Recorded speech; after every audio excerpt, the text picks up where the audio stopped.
더불어민주당은 국민의힘이 비토권을 활용해 공수처 출범을 지연시키려 할 경우 법 개정도 불사하겠다며 출범 시한을 11월로 못 박았습니다. 국민의힘은 공수처장 후보에 대한 철저한 검증을 예고하며 비토권 행사를 내비쳐 난항이 예상됩니다. 21대 국회 첫 국정감사가 사실상 마무리됐습니다. 사상 초유의 코로나19 사태 속에 치러진 이번 국정감사의 주요 쟁점과 앞으로의 과제를 짚어봅니다. 대법관 노정희 중앙선거관리위원 후보자에 대한 국회 인사청문회에서 후보자의 우리법 연구에 이력을 두고 여야가 정치 편향 공방을 벌였습니다. 후보자 남편의 9억 원에 달하는 부동산 매각 차익도 논란이 됐습니다.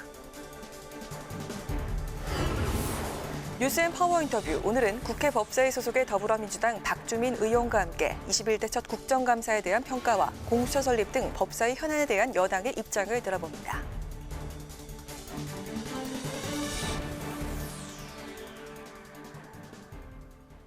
안녕하십니까. 10월 27일 의정 종합뉴스 뉴스엔 시작하겠습니다. 국정감사 기간 동안 중계방송 관계로 오랜만에 인사드립니다. 오늘도 남은 겸임 상임위 국정감사는 진행되고 있는데 중계관계로 조금 늦게 시작합니다. 오늘 첫 번째 소식입니다. 국민의힘이 오늘 야당 몫의 공수처장 후보 추천위원을 내면서 법정 시한 3개월 만에 지금 후보 추천위가 꾸려지게 됐습니다. 하지만 공수처장 후보 추천을 놓고 여야가 다시 힘겨루기를 하고 있는데 국민의힘은 편향된 인사가 추천되면 반대하겠다는 뜻을 분명히 했고 더불어민주당은 법 개정을 해서라도 공수처를 출범시키겠다고 압박했습니다. 김희연 기자의 보도입니다. 국민의힘이 야당 몫의 공수처장 후보 추천위원회 임정혁, 이현 변호사를 추천했습니다. 우여곡절 끝에 공수처장 후보 추천위원회가 꾸려지긴 했지만 공수처장 후보 추천까지는 여전히 갈 길이 멉니다. 추천위원 7명 중 야당 몫이 2명인데 이들이 반대하면 공수처장 후보 추천이 불가능하기 때문입니다. 편향적이고 자격이 없다고 아우성을 치는데도 그냥 밀어붙이는 그런 유의 인사라면 저희들은 단호히 반대하겠습니다. 더불어민주당은 국민의힘이 추천위 구성에 협조했지만 비토권을 활용해 공수처 출범을 지연시킬 수 있다고 보고 공수처법 개정을 꺼내들었습니다. 또 야당 추천을 받은 이현 위원은 공개적으로 공수처 출범을 반대한 인사로 자격에 문제가 있다고 지적했습니다. 국민의힘은 공수처를 부정하고 있는 인사 추천을 철회하지 않으면 여당은 공수처법 개정을 즉시 서둘러야 합니다. 다음 달 공수처 출범이 목표인 민주당은 의결 정족수를 5명으로 낮추는 공수처법 개정안을 발의한 상태입니다. 국민의힘은 즉각 반발했습니다. 위헌 소지가 있는 공수처를 패스트트랙을 이용해 일방적으로 통과시켜놓고 또다시 법 개정을 추진하는 건 억지이자 오만이라고 비판했습니다. 그러면서 라임 옵티머스 특검 수용을 거듭 촉구하며 심야 농성에 이어 장외투쟁까지 검토하고 있습니다. 민주당은 야당의 특검 주장은 라임 사건과 관련한 야당 인사 연루설을 덮기 위한 의도라고 주장하며 반대 입장을 재확인했습니다. 국정감사가 끝나자마자 여야가 공수처와 라임 옵티머스 특검을 놓고 힘겨루기를 벌이면서 내년도 예산안 심사를 비롯한 입법 차질을 우려하는 목소리가 나오고 있습니다. 국회 방송 김희연입니다. 국회 여성가족위원회는 오늘 여성가족부 등을 상대로 국정감사를 진행했는데 여야는 몰카 등 디지털 성범죄와 박원순, 오거돈 사건 등 권력형 성범죄 예방을 위한 여가부의 적극적인 대응을 주문했습니다. 또 박원순 전 시장 등 사건과 관련해 증인이 한 명도 채택되지 않는 것을 두고도 논란이 벌어졌습니다. 김동길 기자입니다.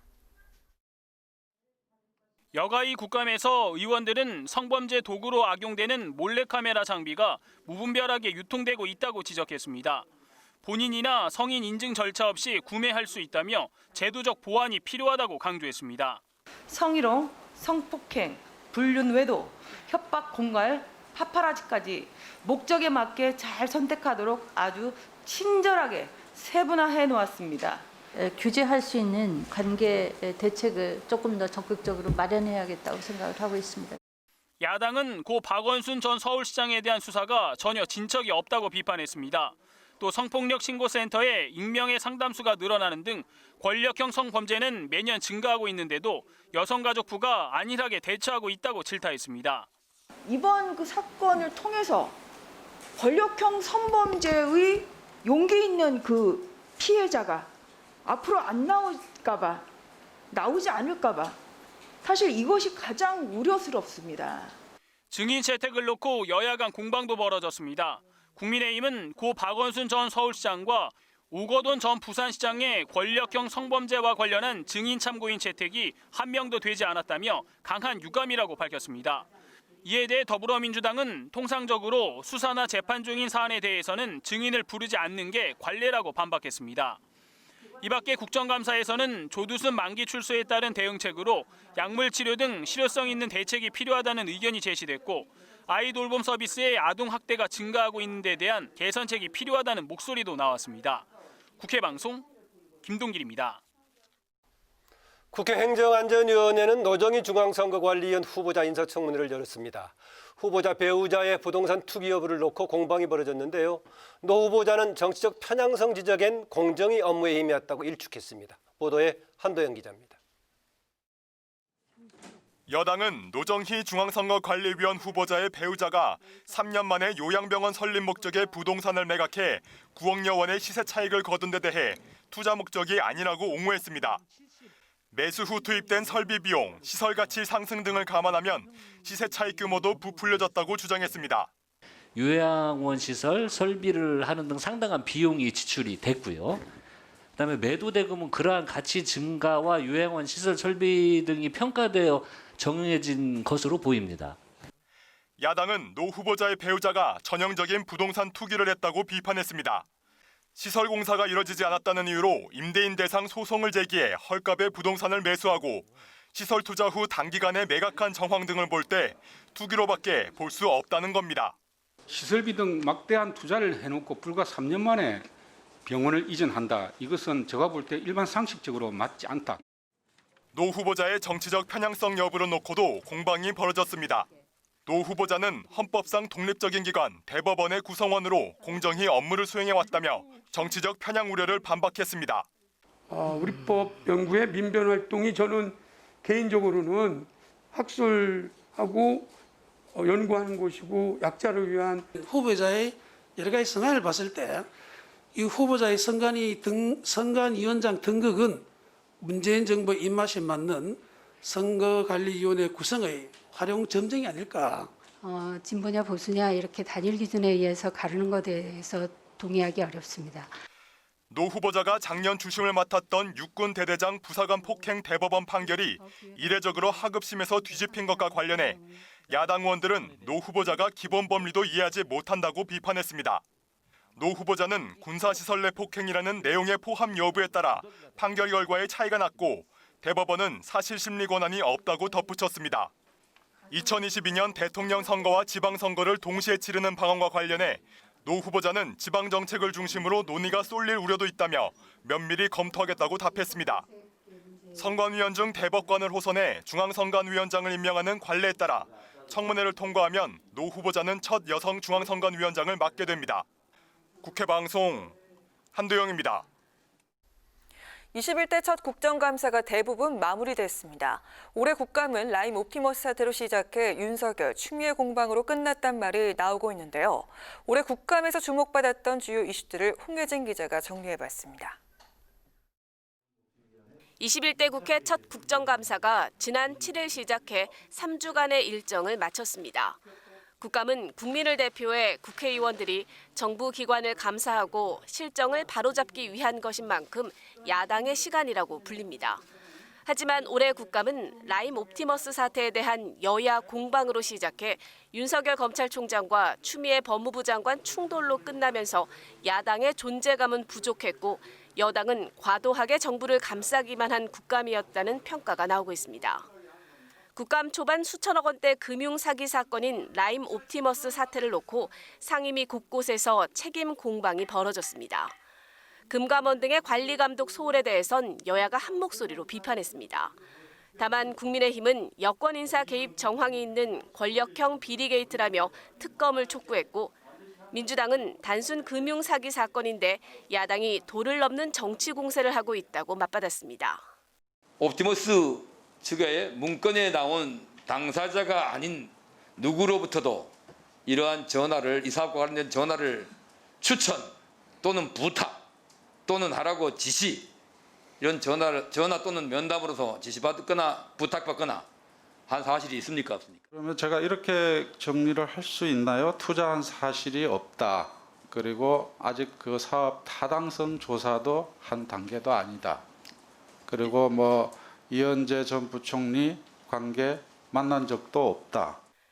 라임 옵티머스 사태에 대해 검찰이 제대로 된 수사를 하지 않는다며 추 장관이 발동한 수사 지휘권 논란은 국감장까지 이어졌습니다. 지난 22일 대검 국감에서 윤 총장이 추 장관의 수사 지휘권을 이해할 수 없다며 작심 발언을 쏟아내면서 여당과 충돌했고 야당은 윤 총장을 감쌌습니다. 선택적 정의형사, 윤석열이 갖고 있는 정의감, 공정심 이 부분에 대한 의심을 낳게 되었습니다. 그것도 선택적 의심 아니십니까? 과거에는 안 그러셨지 않습니까? 살아있는 권력 비리 수사를 하다 보니까 지금 이제 여당에서는 또 여당 정치인, 청와대에서 또 법무부가 우리 윤 총장을 눈에 가시로 생각하는 거죠. 추 장관은 어제 법사위 종합국감에서 수사 지휘권이 위법하다면 직을 내려놓고 말하라며 윤 총장을 압박했습니다. 정치적 중립을 지켜야 될 검찰총장으로서는 선을 넘는 발언이 있었다라고 생각합니다. 이번 국감에선 월성 1호기 조기 폐쇄 결정 과정에서 경제성이 낮게 평가됐다는 감사원 감사 결과를 놓고도 여야가 설전을 벌였습니다. 국민의힘은 산업부와 한수원이 대통령의 탈원전 공약을 위해 평가를 조작했다고 비판했고 민주당은 감사 결과는 탈원전 정책과 무관하다고 맞섰습니다. 이 밖에 북한의 해수부 공무원 피격 사건과 독감 백신의 안전성 여부, 정부의 부동산 정책 등도 국감장 곳곳에서 쟁점이 됐습니다. 주요 상임위 국감을 마무리한 국회는 운영이나 정보위 등 겸임 상임위에 대한 국감을 이어갑니다. 국회 방송 홍혜진입니다.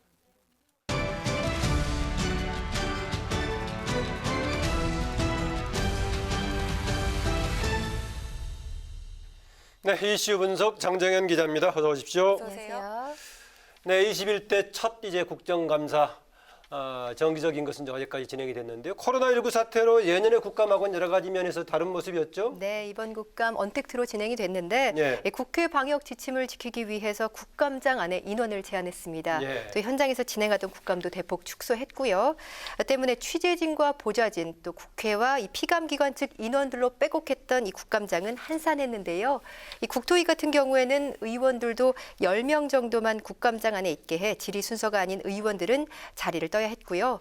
또 특히 외통위에서는요. 지난해까지만 해도 국감 시즌이 되면 의원들이 미주반, 아주반, 구주반으로 나눠서 해외로 현지 상황을 점거했는데 예. 올해는 해외 국감이 도입된 1995년 이후 처음으로 이 재외 공간 시찰 일정 전체를 취소하고 화상 국감을 진행을 했습니다. 해외 국감이 95년에 도입이 됐었군요. 네, 그렇습니다. 네, 또 앞선 리포트에서도 전해드렸지만 이번 국감 추미애, 윤석열 두 사람의 신경전이 정말 대단했죠.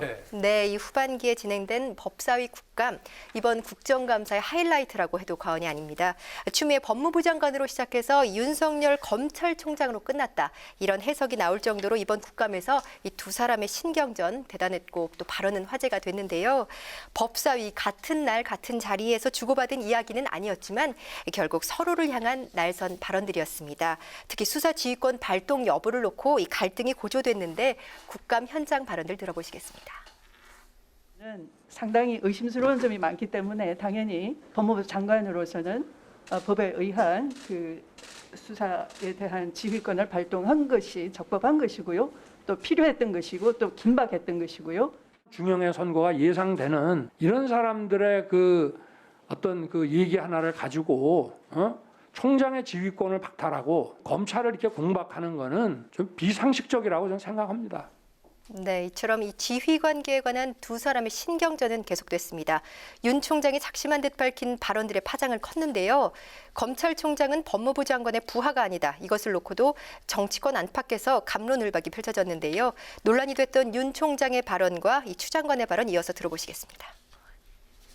일단 법리적으로 보면은 검찰총장은 법무부 장관의 부하가 아닙니다. 그렇죠. 만약에 부하라면 검찰총장이라는 이런 직제를 만들 필요도 없고요. 정부조직법 그리고 검찰청법에 의해서 명시된 바에 따라서 법률상 정확하게 검찰총장은 법무부 소속의 청으로서 검사 업무를 담당하는 청. 네, 이번에는 윤 총장의 거취 문제와 관련한 발언들입니다. 윤 총장은요, 임명권자인 대통령이 자신에게 임기를 지키라고 했다고 밝혔지만 추 장관은 자신이 대통령을 잘 아는데 그럴 뿐이 아니라고 반박했습니다. 임명권자인 대통령께서 지난 총선 이후에도 적절한 이런 메신저를 통해 가지고 흔들리지 말고 임기를 지키면서 소임을 다하라고 말씀을 전해 주셨습니다. 제가 당 대표로서 현재의 대통령을 그 전에 접촉한 기회가 많이 있었고요. 또 그분의 성품을 잘 비교적 아는 편인데요. 절대로 정식 보고 라인을 생략한 채로 비선을 통해서 어떤 메시지나 의사를 그를 전달하시는 성품은 아니십니다. 네, 윤 총장의 이 중상모략은 자신이 할 수 있는 가장 점잖은 단어였다. 네. 그리고 추 장관의 이 총장 선 넘었다 발언까지 두 사람 이번 국감에서 정면 충돌했고 갈등은 더욱 깊어진 모습입니다.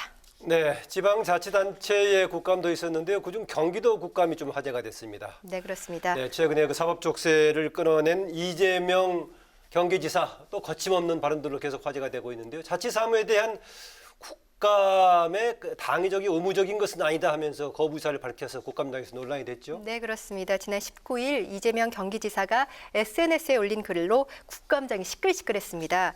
국회는 국정감사 권한이 있을 뿐 지방정부 자치사무에 대해서는 감사 권한이 없다며 내년부터 국감을 사양할 수도 있다고 적은 건데요. 경기도를 상대로 국감을 실시한 이 상임위는 행안위와 국토위 두 곳인데 두 곳 모두에서 이 지사는 여야 의원들의 질타를 받았고 특히 야당 의원들과는 설전을 주고받기까지 했습니다. 이 지사는 결국 국감을 받지 않겠다는 뜻은 아니었다며 사과했는데요. 관련 발언 들어보시겠습니다. 저희 당연히 협조해야 된다고 생각합니다. 이제 문제는 저희가 협조를 하면 이건 협조인 것이지 강요할 수는 없는 건데 너무 지나치게 예를 들면 기초단체장 업무추진비를 우리 보고 조사해서 내라 이렇게까지 해버리면 사실 좀 우리로서는 부담이 너무 크고 힘들다. 네, 이 지사는 이 충원을 드린다며 국민의 짐이라는 표현까지 써서 국민의힘 네. 의원들과 더욱 크게 맞붙었는데요. 이 지사는 국감 현장에서는 관련 발언을 사과하는 듯 싶었는데 다시 사흘 뒤 SNS에 이러니 국민의 짐 소리를 듣는 것이다. 이런 말을 쓰며 야당 의원을 비판하는 글을 올려서 논란이 계속되고 있습니다. 네, 경기도 국감에서 이재명 지사를 둘러싼 논란까지 짚어봤습니다. 이슈 분석 장재현 기자 수고했습니다. 네, 이건희 삼성그룹 회장이 별세하면서 보험업법 개정안 이른바 삼성생명법이 주목받고 있습니다. 삼성그룹 지배구조 변화의 주요 변수가 될 수 있기 때문인데요. 박지영 기자가 짚어봤습니다. 지난 6월 더불어민주당 박용진, 이용우 의원이 각각 대표 발의한 보험업법 개정안. 두 개정안의 핵심은 보험사의 자산 손실 위험 방지를 위해 총 자산의 3% 이하로 소유할 수 있는 대주주나 계열사의 주식을 취득 원가에서 시장가로 바꾸는 겁니다. 이 개정안에 영향을 받는 보험사가 삼성생명밖에 없어 삼성생명법으로도 불립니다. 삼성생명은 삼성전자의 실질적인 대주주이기 때문에 이재용 부회장의 경영권 승계 문제의 핵심으로 꼽힙니다. 만약 개정안이 국회를 통과하면 삼성생명은 보유한 삼성전자 지분을 총 자산 3% 외에 모두 매각해야 하는데 시장가로 계산하면 규모가 20조 원을 넘어서는 것으로 알려졌습니다. 이렇게 되면 삼성전자에 대한 삼성생명의 영향력이 줄어들 수밖에 없습니다. 박용진 의원은 반드시 개정안을 처리해 삼성이 특혜를 입는 구조를 개선해야 한다고 강조했습니다. 보험업을 운영하는 자가 그 계열사의 주식을 3% 이상 갖지 못하도록 이게 되어 있습니다. 이미 삼성은 그걸 훌쩍 넘어서 있는 거거든요. 26조 이상을 처분해야 된다는 거 아니겠습니까? 지금까지 이거를 그냥 유지토록 해주었던 것 자체가 특혜예요.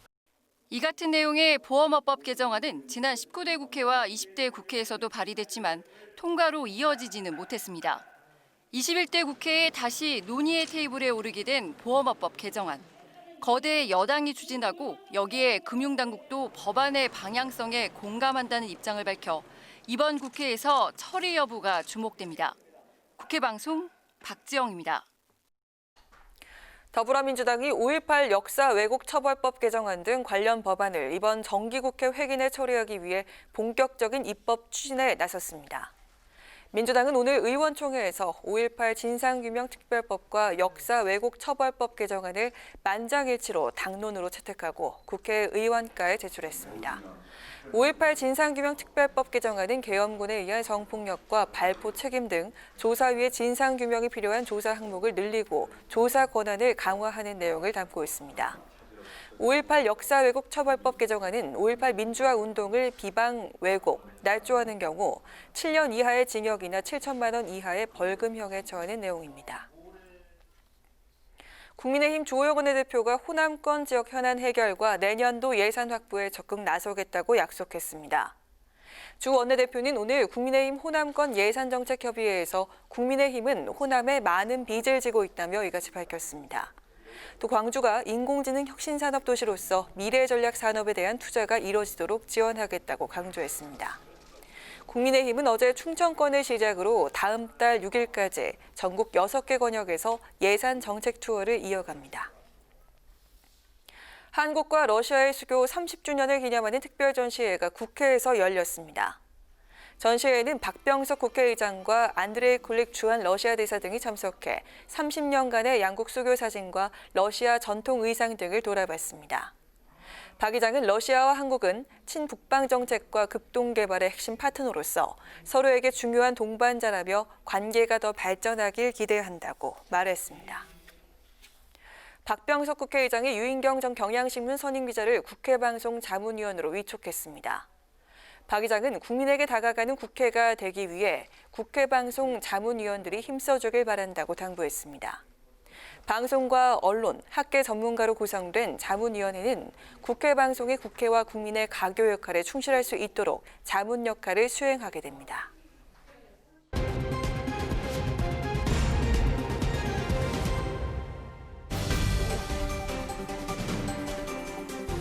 사람들의 시선을 끈 오늘의 정치 뉴스, 강하락의 정치톡 시간입니다. 10월 27일 첫 번째 정치톡 만나보시죠.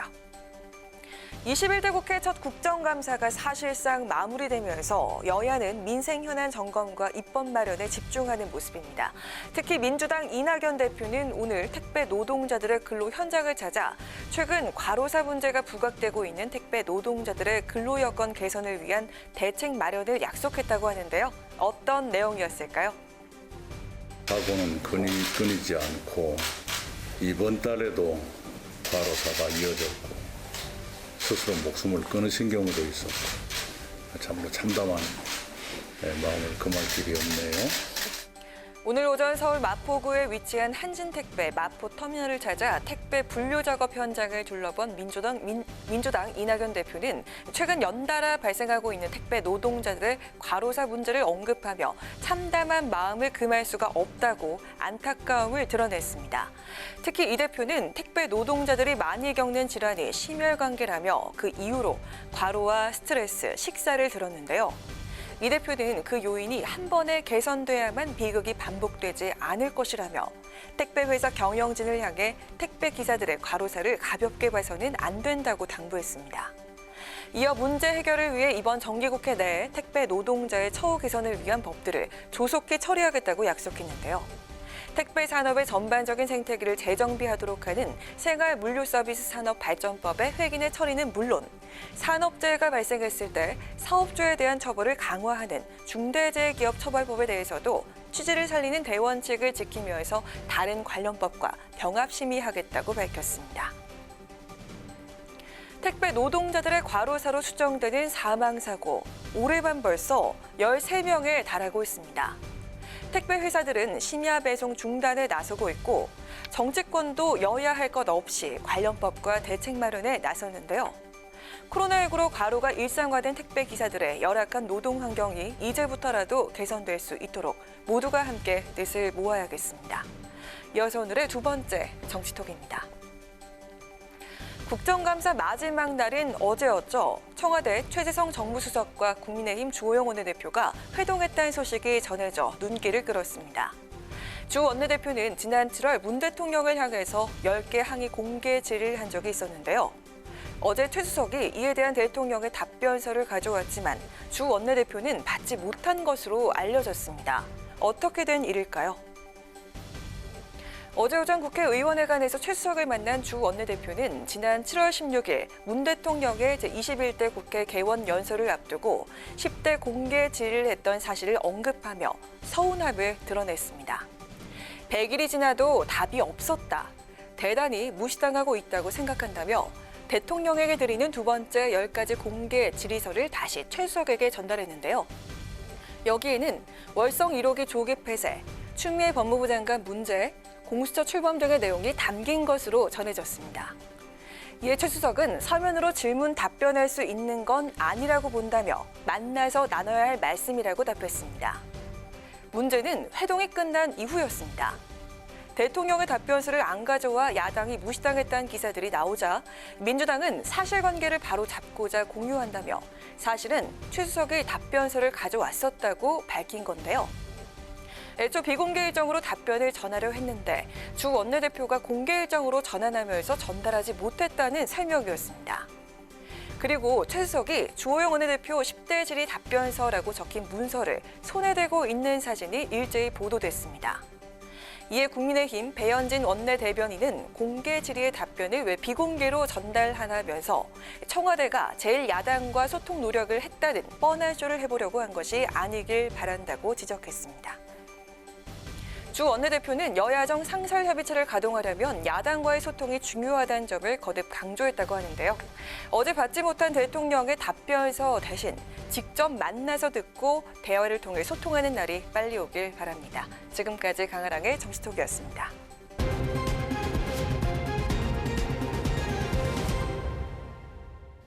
네, 지난 7일 시작됐던 21대 국회 첫 국정감사가 이번에 어제 이제 10개 상임위원회 종합감사를 끝으로 사실상 마무리됐다는 소식 앞서 전해드렸죠. 제1야당인 국민의힘은 이번 국정감사에 대해서 어떻게 평가하고 있고 또 앞으로의 또 계획은 무엇인지 국민의힘의 중진 의원이시죠. 조혜진 의원 전화로 연결해서 관련 얘기 들어보도록 하겠습니다. 안녕하세요. 예, 안녕하십니까. 조혜진입니다. 네, 코로나19 방역 조치로 21대 첫 국감 예전하고는 다른 환경, 좀 다른 모습으로 진행이 됐습니다. 예. 네, 이번 국감에 대한 총평 먼저 해주신다면 어떻습니까? 조금 아쉬운 점은 있지만 여러 가지 열악한 환경 속에서 저희 의원님들이 그래도 네. 선전을 했다고 생각이 듭니다. 지금 말씀하신 것처럼 이제 코로나19 때문에 일단 언론 취재도 제한돼 있고 저희가 하나하나 따져야 될 피감기관 증인들도 정부 측 증인들도 다 참석이 어려운 상황이었습니다. 네. 네, 거기다가 또 국회 여당이 174석의 압도적인 의석을 가지고 좀 일방 통행식으로 하다 보니까 저희가 요청한 증인들이 거의 채택이 안 되고 네. 일부 증인 채택이 된 분들도 제가 볼 때 여당을 믿고 잘 안 나오시고 네. 그러니까 안 나와도 고발 당하지 않도록 여당이 보호해주지 않겠는가 하는 그런 기대가 있는 듯이 그런 보이기도 했고요. 네. 그리고 국정감사가 내실 있게 되려면은 저희 야당에서 받아야 되는 자료들이 충실하게 와야 되는데 자료 네. 제출이 너무 부실했습니다. 그래서 환경이 안 좋은 환경 속에서도 저희 의원님들 열심히 잘하셨다고 저는 평가하고 싶습니다. 네. 하여튼 그런 가운데 지금 야당의 약간의 무기력감을 말씀하셨는데 그래도 지금 국정감사라는 것이 행정부에 대한 여러 가지 이제 정책들 집중 점검하니까 야당의 시간이라고 할 수 있을 겁니다. 일부 언론에서는 쟁점들은 커 보였는데 야당이 별로 큰 게 한 방이 없다 이런 평가도 있는데 야당 어떤 성과를 좀 얘기할 수 있겠습니까? 지금 말씀드린 것처럼 저희가 국정감사를 하다 보니까 네. 이게 원래는 이제 입법부가 행정부를 감사하는 그 업무 아닙니까? 그런데 저희 야당의 입장에서는 해보니까 이거 네. 입법부가 아니고 야당만 국정감사를 하고 여당하고 정부가 같은 편이 돼가지고 네. 방어를 하고 더 나아가서 좀 뭐 여당이 들으면 기분 나쁘겠지만 저희가 볼 때는 여당이 거의 뭐 국정감사 방해 행위에 가까운 그런 그 행위를 하는 것도 여러 차례 조 보고. 의원이 여당일 때하고 좀 달랐습니까? 예, 저희는 그렇게까지는 안 했죠. 여당을 좀 정부를 좀 도와주긴 했지만은 예. 저희는 비판할 건 비판하고 그렇게 했는데 예를 들면 저희 어떤 여당 의원님들은 저희 당 의원들의 질의를 물고 늘어지면서 예. 저희 야당 의원들의 질의를 공격하는 정부를 비판하고 감사하는 야당의 질문 내용을 공격하는 여당 의원들도 여러 분 계셨습니다. 예. 그러니까 저희는 이게 뭐 감사를 하는 게 아니라 감사를 정부하고 여당으로부터 감사를 받는 듯한 그런 착각이 들 정도로 예. 참 어려운 상황이었는데 그래도 참 저희 의원님들이 대안제시도 충실하게 해가면서 그렇게 화려하게 표현하지는 않았을지 몰라도 저는 잘 하셨다고 생각합니다. 예. 예. 뭐 이번 국감 기간에 뭐 주요 쟁점 중에 하나였던 라임 옵티머스 사태 관련해 가지고 국민의힘이 특검 주장하고 있는데 예. 지금 여당 쪽에서 받아들이지 않을 것 같은데 오늘 오후에 국민의힘이 의원총회 갖고 대책 예. 논의했고 또 저녁부터 국회 차례한 옹성 이런 얘기 나오던데 그렇게 진행이 되는 예. 건가요? 논의는 됐습니다만은 다수 의견이 이 철야 농성까지 만약에 하게 된다면 내일로 예정되어 있는 대통령의 시정연설도 보이콧해야 되는 수밖에 없다. 예. 그런데 대통령 시정연설 불참 보이콧을 할 것인가 여부에 대해서는 오늘 의원총회에서 결론이 안 내려졌습니다. 예. 그래서 일단 오늘 규탄 집회를 하고 내일 아침에 또 긴급 의총에서 규탄 집회 겸 또 대통령의 시정 연설에 어떻게 대할 것인가, 예. 보이콧할 것인가, 아니면 참석할 것인가까지 내일 아침에 결정하는 걸로 결론이 났습니다. 예. 당장 그러니까 오늘 밤에 차례 농성은 없는 것 같은데요. 공수처 예, 관련 예. 질문 마지막 드리겠습니다. 예. 오늘 국민의힘이 공처장 후보 추천위원 2명을 추천을 했죠. 예. 그런데 이제 민주당은 또 목표 시한을 앞당겨서 지금 다음 달로 앞당기고 추천위원들의 자격 문제와 또 비토권 문제까지 거론하면서 경우에 따라서는 법 개정도 할 수 있다 이렇게 얘기하고 있습니다. 어떻습니까? 예. 민주당의 입장은 초시일관 대통령의 겉으로는 이제 뭐 권력형 비리를 수사하는 공수처를 만들겠다고 했지만은 초시일관 처음부터 지금까지 한결같이 대통령 말 잘 듣는 하수인. 지금 이제 윤석열 총장이 권력 비리 수사하려고 하다가 저렇게 핍박받는 것처럼 대통령 의중에 따라서 권력형 비리는 덮고 반대편에 약점만 캐는 그런 공수처를 만들려고 하는 그 목표를 일관되게 지금 추진하고 있는 것입니다. 예. 11월까지로 정해놓고 아마도 이제 저희가 추천위원을 2명 추천했는데 예. 정부 여당에서는 정치적으로 독립적이고 중립적이고 또 권력형 비리를 눈치 안 보고 수사할 수 있는 사람이 아니고 대통령 의중대로 움직일 사람, 하수인이라고 평가받을 수밖에 없는 사람을 내놓을 겁니다. 예. 그럼 우리는 반대할 겁니다. 반대하면 반대 이제 어떻게 하실 겁니까?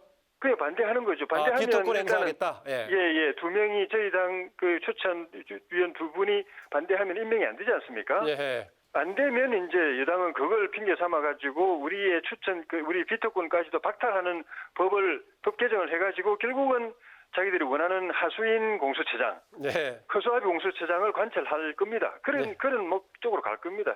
일단 처음부터 끝까지 지금 그 방향이고 오로지 그것만 지금 추구하고 있기 때문에 이 공수처가 이 권력형 비리 수사하는 데가 아니라 권력형 비리 덮는 수사처가 될 가능성이 굉장히 높아지는 게 큰 문제입니다. 네. 잠시 후에 또 민주당의 박주민 의원 출연하실 테니까 제가 질문 드려보기로 하고요. 조 의원님 오늘 말씀 잘 들었습니다. 예, 고맙습니다. 네, 지금까지 국민의힘의 조혜진 의원이었습니다. 종료를 선언합니다.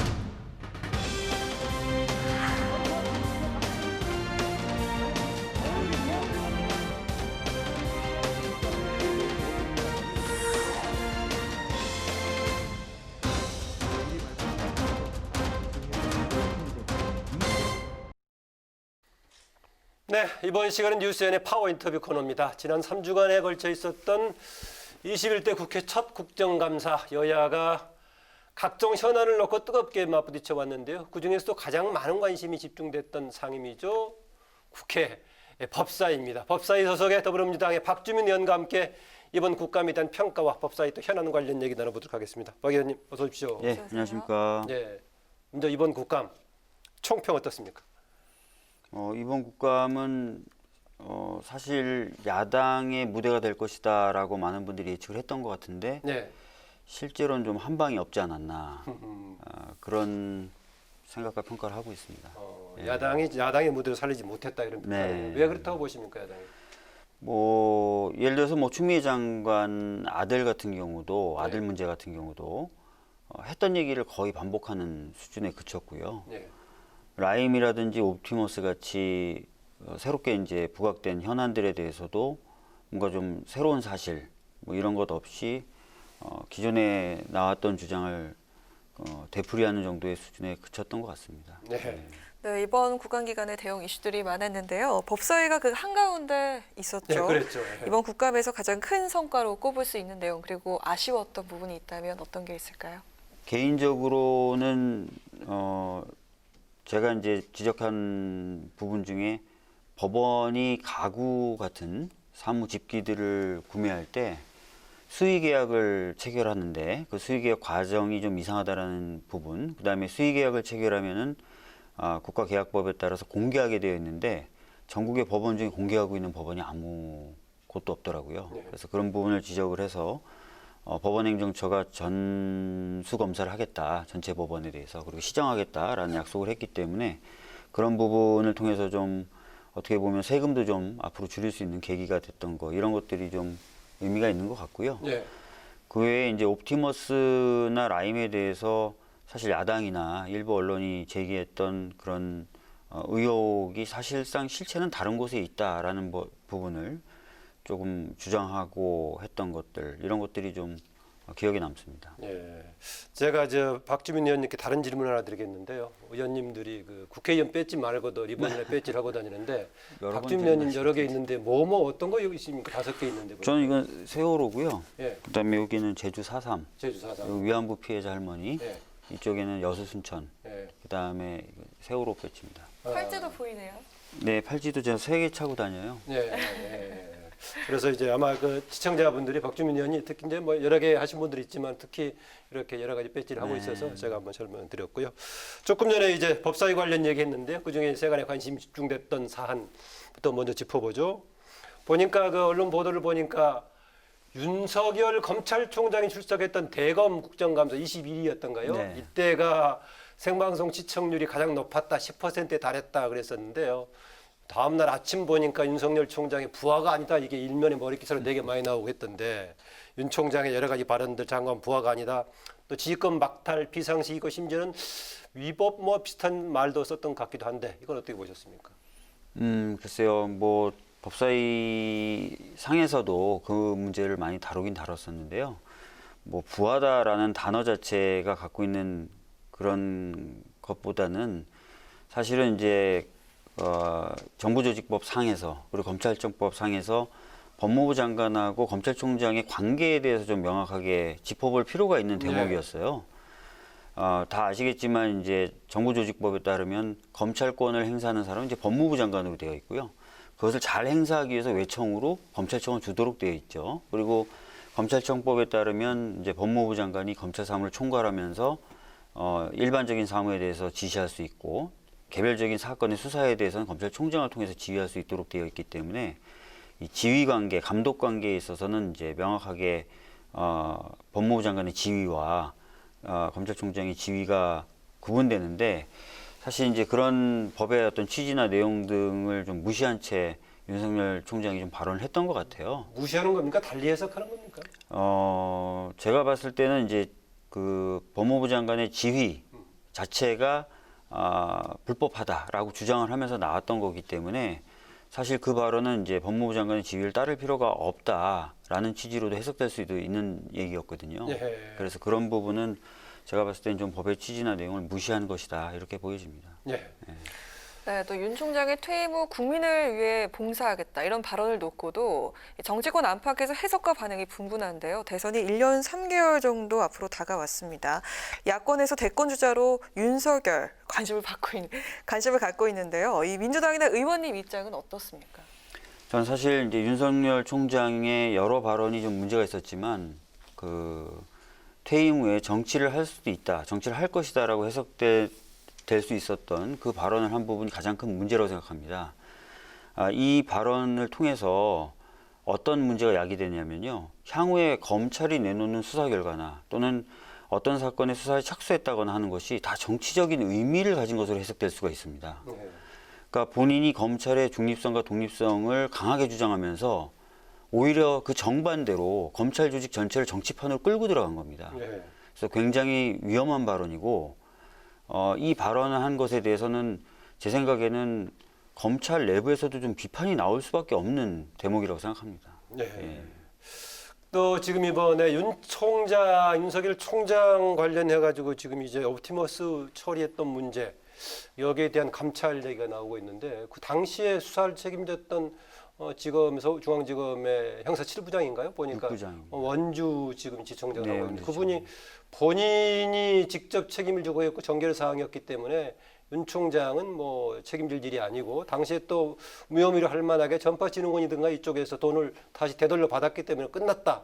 그런데 뭐 감찰 대상이 아닌 것이다. 뭐 이런 얘기 하던데 그거 어떻게 봐야 됩니까? 그 수사 의뢰서를 보시면요. 첫 페이지에 전파진흥원이 왜 수사 의뢰를 했는지 그 취지가 명확하게 나와 있습니다. 그 취지는 전파진흥원이 손해를 봐서 이 수사 의뢰를 하는 것이 아니다.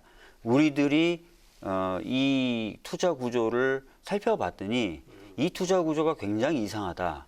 그래서 이걸 놔두면 일반 서민들이 피해를 볼 위험성이 있다. 전파진흥원의 해수 여부하고 관련된 없는 문제다. 수사 의뢰서에 보면 그렇게 써져 있습니다. 그래서 공적 기관으로서의 책임을 다하기 위해, 즉 서민들이 입을 수 있는 피해를 막기 위해 이 수사 의뢰를 한다라고 되어 있습니다.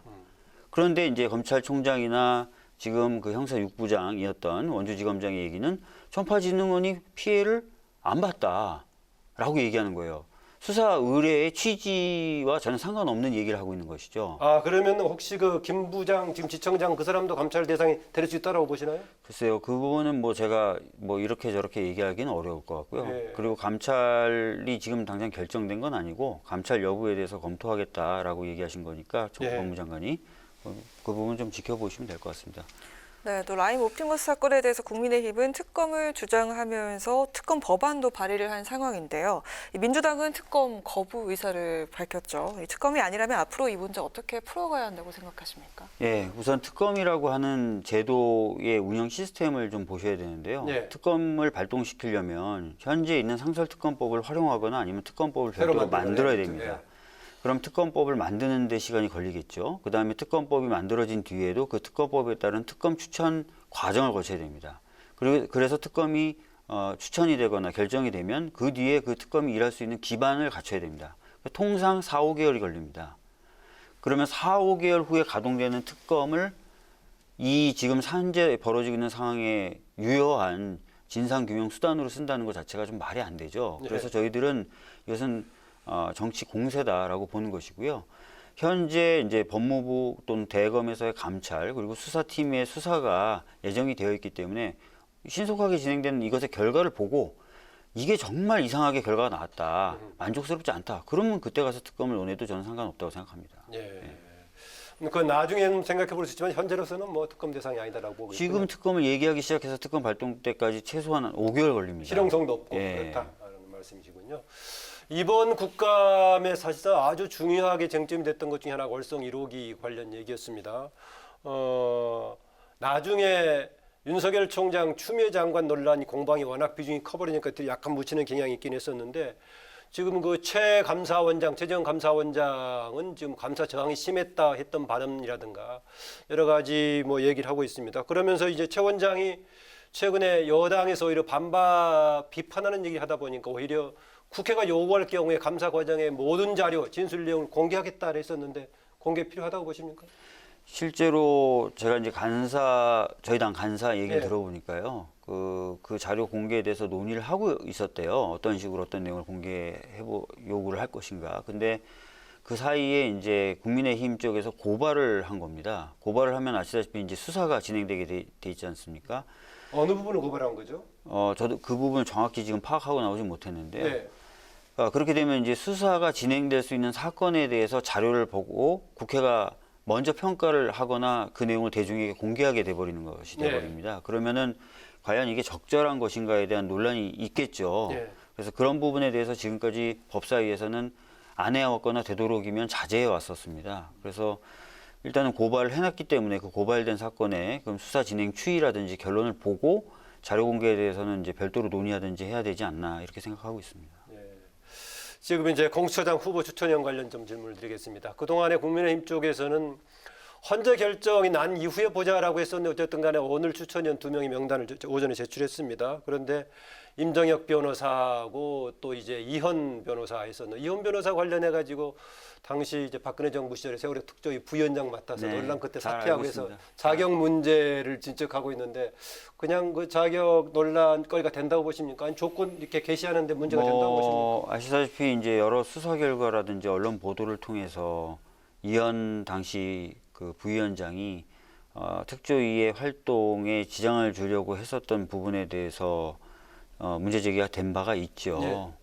그렇기 방해 뭐 이런 얘기가 있었죠. 그렇기 때문에 이분이 이제 공정하게 어떤 추천위원으로서의 소임을 다할 것인가 아니면 정말 예전처럼 뭔가 지연시키고 또는 방해하고 하려고 할 것인가 이 부분에 대해서 저희들이 걱정이 있는 거죠. 걱정하는 정도인데 제도적으로 추천위원 자체를 검증하거나 그런 절차가 있는 건 아니죠. 추천위원회를 검증해서 뭐 자격 요건이 미달하면 배제하거나 그런 절차는 없습니다. 네, 그런데 추천위원 7명 중에 6명이 찬성을 해야지 공수처장 후보를 의결할 수 있기 때문에 야당이 합법적으로 무한 비토권을 행사할 것이라는 관측이 나오고 있는데요. 공수처장 최종 임명까지 앞으로 난항이 계속되지 않을까 싶습니다.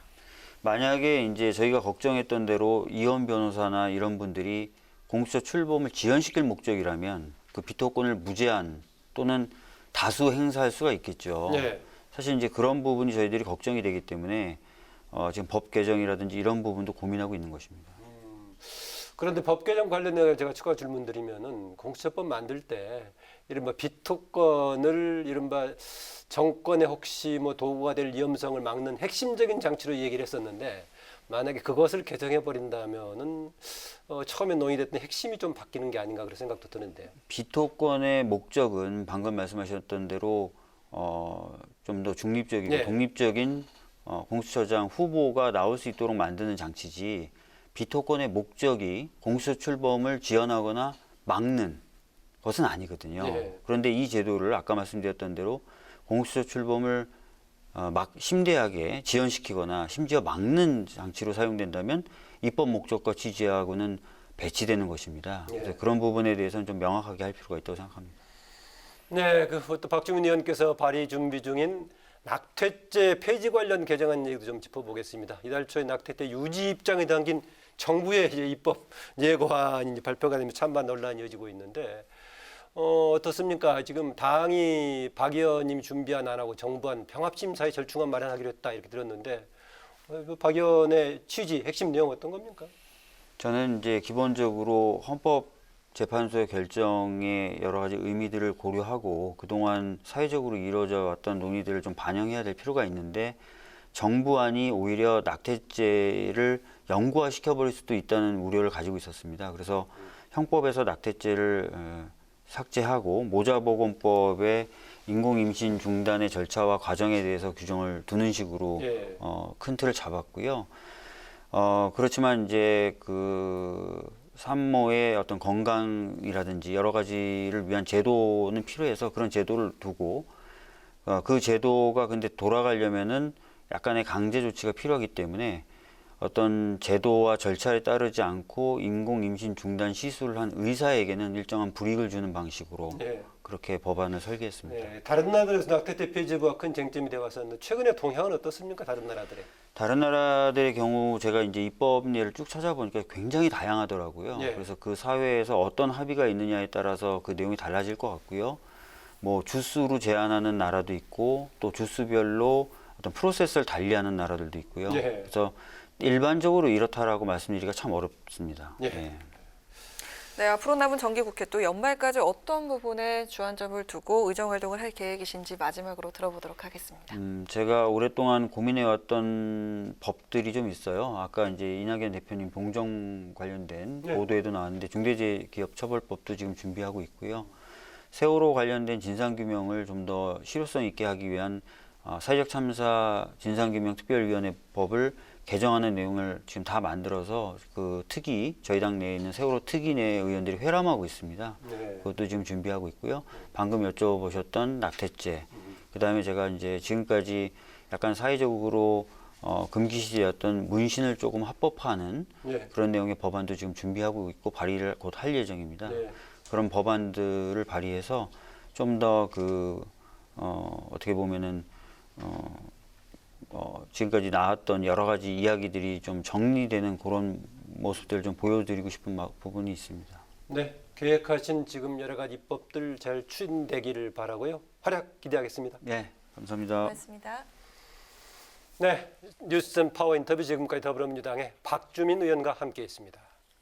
서울을 비롯한 대부분 지역 초미세먼지 농도가 나쁨 수준을 보이고 있습니다. 초미세먼지는 내일 오전까지 이어진 뒤 오후부터 북서풍이 불면서 점차 해소될 것으로 보이고요.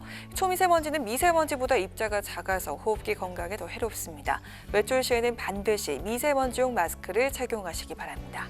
네, 오늘 뉴스에는 여기까지입니다. 시청자 여러분 고맙습니다.